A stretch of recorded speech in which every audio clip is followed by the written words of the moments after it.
You picked it up 30 seconds ago. You already know nothing new is there, but your thumb is moving toward it anyway. This is not a bad habit. It is not laziness. It is not weakness. What is happening inside your skull right now is the same ancient system that kept your ancestors alive for 2 million years, and it has been hijacked. Here is what is actually going on. Your brain runs on a chemical called dopamine. Most people think dopamine is the pleasure chemical. That is wrong. Neuroscientist Kent Berridge at the University of Michigan spent decades separating what the brain wants from what the brain enjoys. His conclusion was this: dopamine is not about pleasure. Dopamine is about anticipation. It is the chemical of maybe. The moment you think something rewarding might be coming, dopamine floods your system, not when the reward arrives. Before it, the brain lights up in the chase, not the catch. Your ancestors needed this.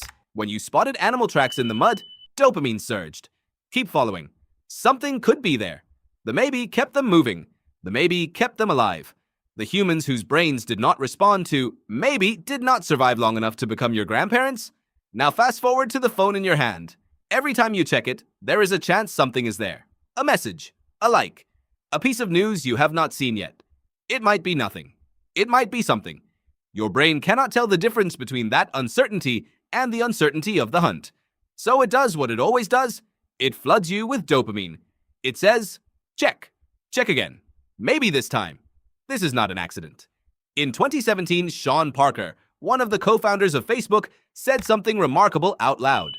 He described how early social media engineers asked themselves one explicit question: how do we consume as much of your time and conscious attention as possible?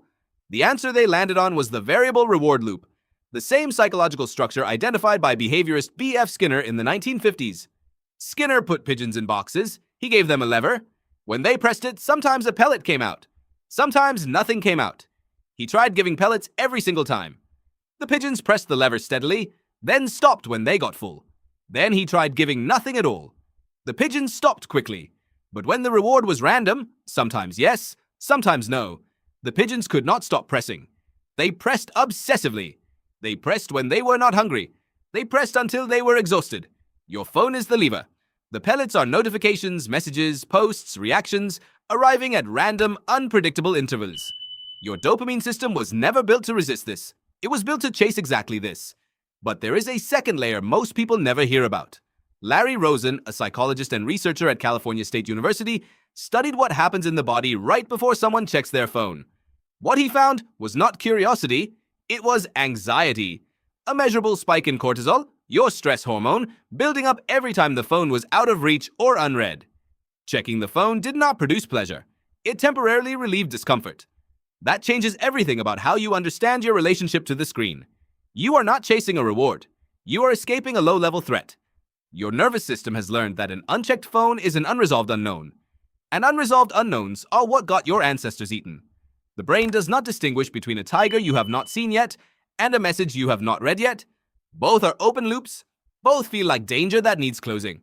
So you are trapped between two ancient systems firing at once. Dopamine pulling you forward toward the maybe. Cortisol pushing you toward the phone to close the loop and feel safe. Both systems evolved for a world where the unknowns were predators and food and weather and rivals. Neither system evolved for a world where the unknown is whether someone liked a photo of your lunch. And the people who built the apps you use every day, they knew this. They studied it. They optimized for it. The average person now checks their phone 96 times per day. That is once every 10 minutes during waking hours. Adam Alter, a professor at NYU Stern School of Business and the author of Irresistible, found that the average person spends more time on their phone than they spend eating, exercising, and socializing combined. He called this the rise of behavioral addiction, compulsion without a substance. Your brain hooked on a loop, not a drug. But here is where it gets strange. When researchers ask people how they feel after a long session of scrolling, not during, after, the most common words are empty, worse, and ashamed. Not satisfied, not rested, not happy. The dopamine loop delivered the chase, but not the reward. You pressed the lever. No pellet came. This is what Berridge called the difference between wanting and liking. Your brain wanted the phone intensely, but it did not like what it found there. And yet, in 10 minutes, the wanting will be back. Because wanting is not based on outcome. It is based on the possibility of outcome. It is the signal that fires before you know what is coming. Your ancestors felt this chasing the horizon, following the river, scanning the tree line at dusk. You feel it at 11 p.m. Thumb hovering, checking one more time. The drive is exactly the same. 2 million years old, running underneath everything you do.